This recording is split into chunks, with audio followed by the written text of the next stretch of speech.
Welcome to the Resilient Kids podcast. I'm delighted to be back here sharing with you conversations with parents that help you to be the best parent that you can be. I would like to take this opportunity also to say thank you to all of those of you who've been listening. And in the 12 weeks since we have been on air, we have managed to get ourselves into 12 different countries, which is absolutely exciting. So let's sit back and enjoy this episode of the Resilient Kids podcast.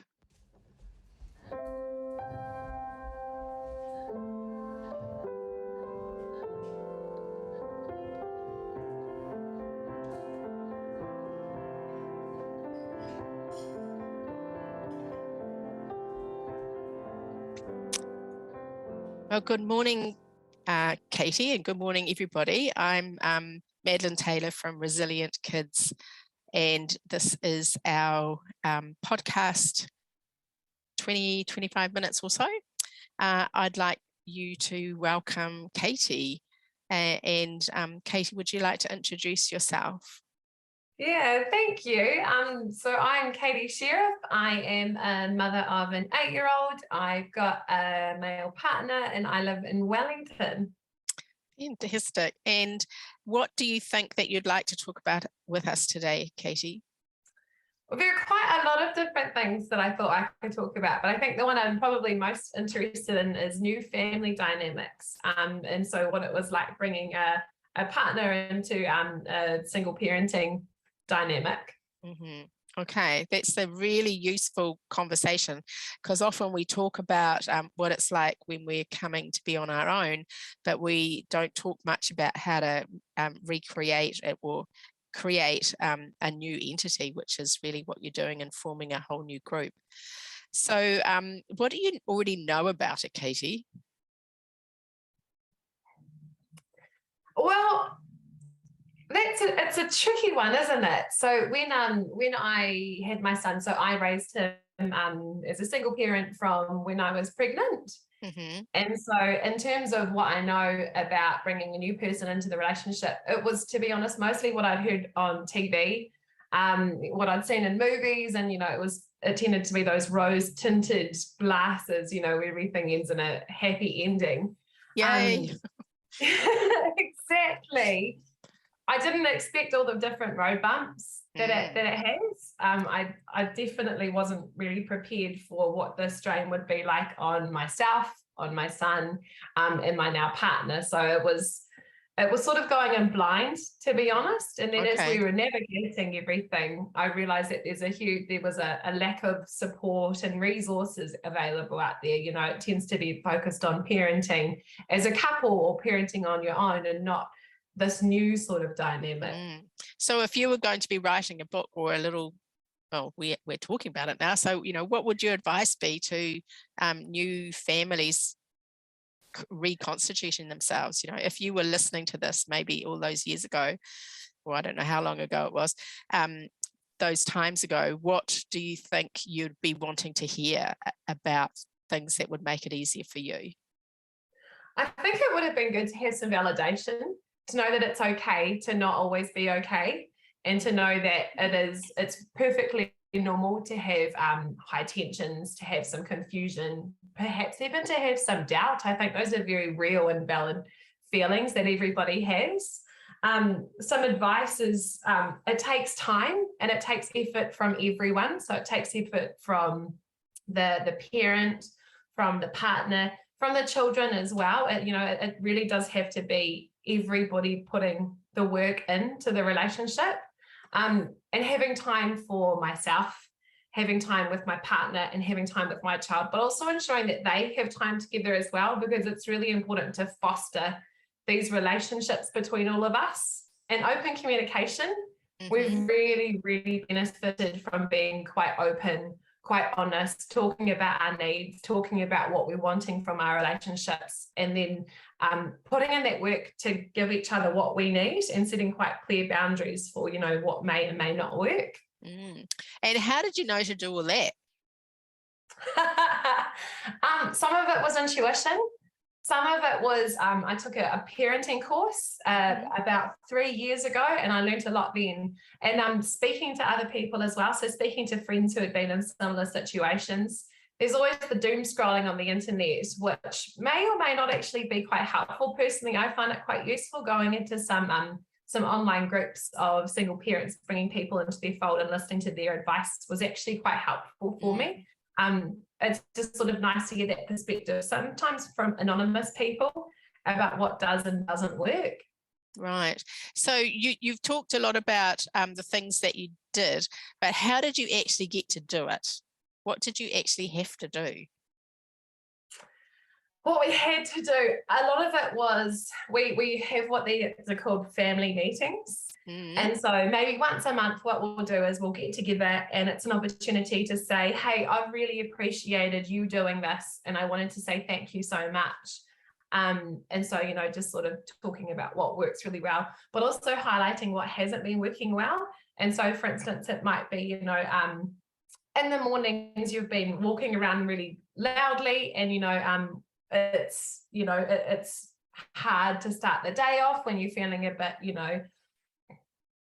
not angry, but just a bit someone else is in my space that I'm not used to. And so it's thinking about, no, I've seen this behavior, and this is what I don't like about it, and what can we do differently? And so not for instance, telling my partner or my son what we want differently and vice versa, but having them thinking about, well, this is what's happening, this is how I feel, so what can we collectively do about it? And it really, really changed our dynamic. And it got to the point where family meetings were becoming less about, here's what I don't like, and more about the, hey, let's just spend time together, and let's just appreciate each other. And so we clearly set those boundaries in. We've also set up like dates. And so, for instance, once a week or so, my partner and my son will go out and have a date night, or a boys' night as they call it. Once a week I'll go out with my son, and so we quite often take our dog and we go out on adventures, and that's our time together. And then my partner and I get a date night. So that's been really helpful in terms of we make time for each other, and we give the other person time to do their own thing. So things like that were really quite helpful in terms of the practical stuff we did. Yeah. What else did you do? What else did we do?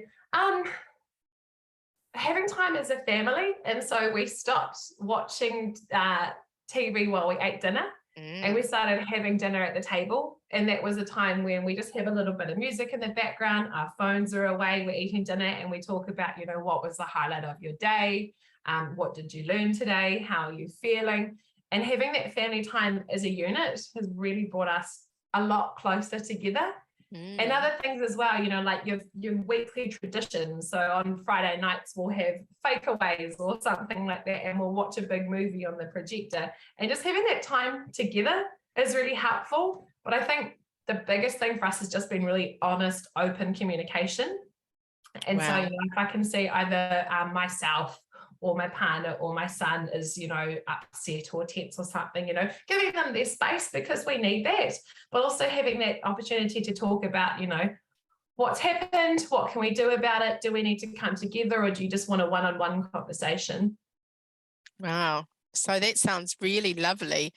What is still causing some worry? Still causing some worry. It's hard to say, because at the moment we're in such a good place. Yay! Yeah, it's great. I'm really happy. I feel like I should touch wood. But I think that the worries come less from our dynamic and more about what's going on. In terms of we've been in the middle of a pandemic and everything, and it's sort of when you're in lockdown with everyone in the unit, it can be quite stressful. But even then, if we compare the very first lockdown to where we are now, the first lockdown was intense. So it was really, really hard for us. We were in a tiny little home, and we were on each other all the time. And tensions got high because we hadn't put in that open communication and had those tools that we really needed. Whereas now, because we've been working on it for about 3 years, we're in a place now where it's not so hard. So I don't want to say everything's perfect, but my worries compared to where we were 3 years ago are so much less. And I'm thinking about other things instead of us. So that sounds really lovely, and thank you for sharing those really practical tools of spending time together, spending time apart, and having special times, creating some boundaries and kind of ways of rituals in your family so that you can really get to know each other, and then having some agreements around open conversations and those family meetings. All of that sounds really, really cool. What are the skills that you actually had to develop and grow in order to be able to do those things?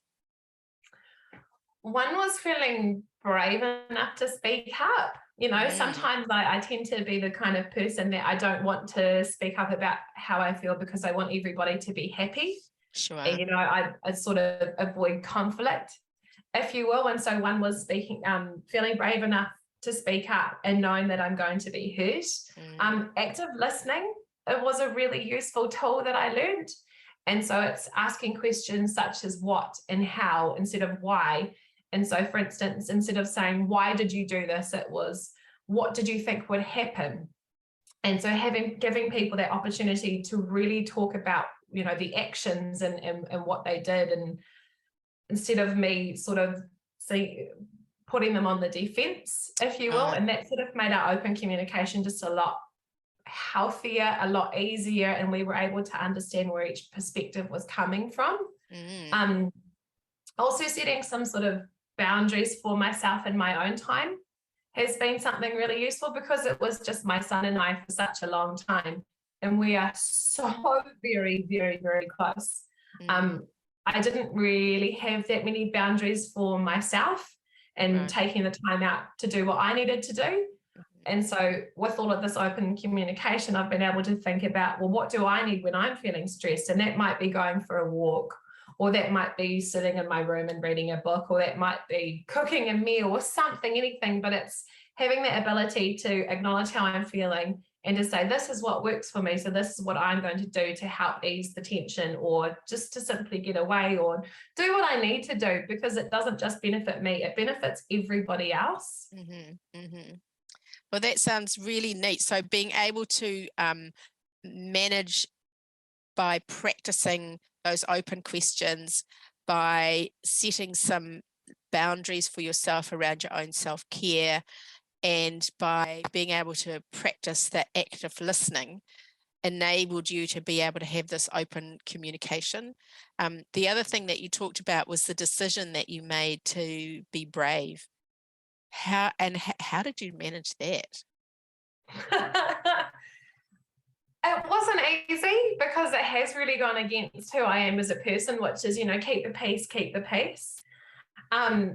It was really just a case of getting to the point where you think, I can either erupt or I can talk about it in quite a cool, calm, collected way, which is what I expect of other people as well. And it's also about putting myself in the other person's shoes and thinking, you know, they don't want to go hear this roaring about a really small situation when it could have been talked about as it happened. And it was genuinely just speaking up and just doing it once, and then, you know, getting quite a respectful, kind, listening response, which is, you know, you always think that you're going to head in for a fight or something, and that wasn't the case. And when I saw that I was being brave, but I was being brave into a really safe space, it was like, okay, I've done it once, I can do it again. And it's still difficult, you know, I'll be honest. It is a behavior that I do have to actively work on.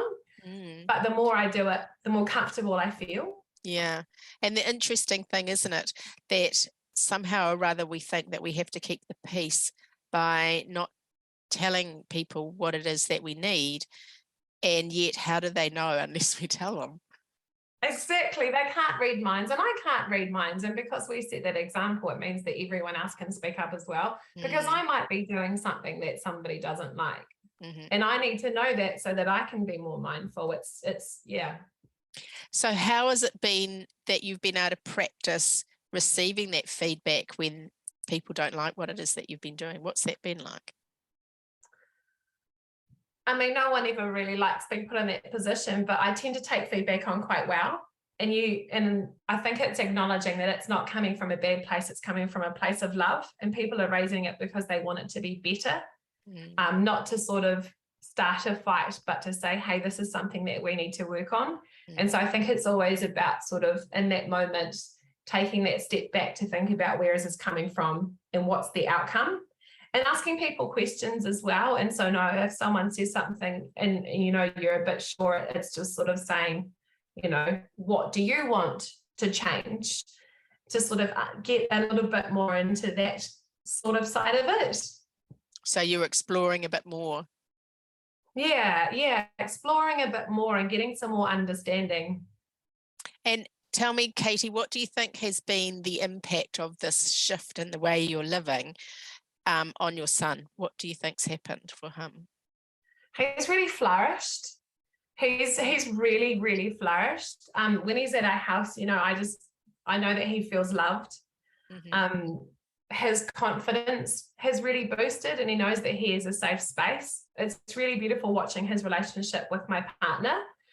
In the early days, it was a bit tense at times. You can understand, you know, from Archie having just me to having someone else and sharing that time. That was hard. It was really tricky. But now it's less about I need mum's time, and it's like I need family time. And so now he gets a lot of joy from spending time with all of us. Obviously with both of us alone as well, but it's that change from I need one person to I need the unit, which has been really helpful. Yeah, he's really flourished. It's quite beautiful actually. He's a happy boy. It's so lovely to hear. And have other people noticed the change? Probably I would say. I mean, his confidence has definitely increased, and he's not so anxious and whatnot. When his father went overseas and he came back after a few months, he noticed that a big change in Archie from spending all that time with myself and my partner. And that was, you know, we really put the effort into just making sure that Archie had what he needed and then had our love and had our support over the, Lovely. And so now that you've heard yourself saying all of this, what do you think your key piece of advice would be for another person who's coming into creating a new family? My piece of advice, I think it's knowing that you're not alone and that your partner has chosen to be with you and they're choosing to be with your child. And so you're not on your own. I think my biggest piece is communicate, be open, be honest, appreciate that there will be ups, but there will be downs. And those downs doesn't mean it's over. It just means that you need to work on it together. And so I think it's really putting time into having that communication and making space for you and your partner and you and your child and them, but also time for yourself. You really do need that. And talk to people about this. You know, I really wish I'd spoken up a bit more to other people so I'd had that support I needed. You'd be surprised how many people can understand what you're going through, but even if they can't, just them listening is quite healthy and healing. And one of the interesting things is that we live in this really, really busy life these days. How do you create all the time to do what you've been describing? You know, how do you make that happen? It's hard, isn't it? Because I mean, most people are working full-time jobs and, you know, have sort of limited energy after work and in the weekends. I think it is just, it's appreciating each other's energy levels. But, you know, small things like having dinner together, you know, we need to eat dinner. And so it's, you know, making that space to say, well, we're going to do this together. And afterwards we might be tired and we might go off and do our own thing. But for half an hour, we're all together. So it's little things like that. It's small things as well. You know, for instance, if you're all going to work together in the morning in the bus or on the car, it's, you know, let's listen to some funny podcast together or let's have a chat or whatnot. And so it's finding those small moments and making it count. And the weekends, you can get a lot out of your weekends as well, depending on what you're into and how you're feeling and whatnot. Cool. And so you're really quite deliberate about the space and the times that you have together. That's really lovely, Katie. Thank you for sharing that. What else do you think would be helpful to talk about today? I mean, one thing that I was quite surprised about was the lack of support for step parents. Mm. And because I'm not a step parent, I'm the sole parent, as much as I can try understand the perspective of my partner, what would have been really helpful is some support for people coming into the dynamic of a parent and a child or children. And so I think it's having some sort of, understanding of what support is out there for people in these situations, what advice for them is really good, because my advice comes from the perspective of a mother, and someone who started a relationship with someone and who's raising a child. And so it's like, how can people stepping into that step parent role be supported as well? So maybe I need to speak to your partner too. Hear about it from that perspective. It would be interesting because it would tell a very different story. And so I might say thank you very much for talking with me today.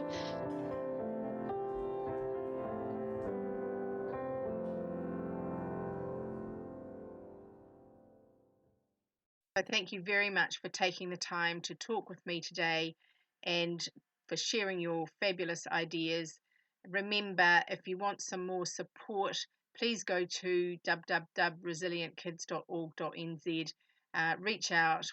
I'm really happy to reply to an email if you're wanting resources and or to pick up some support through coaching or our online parenting course. Go well, take care, thank you.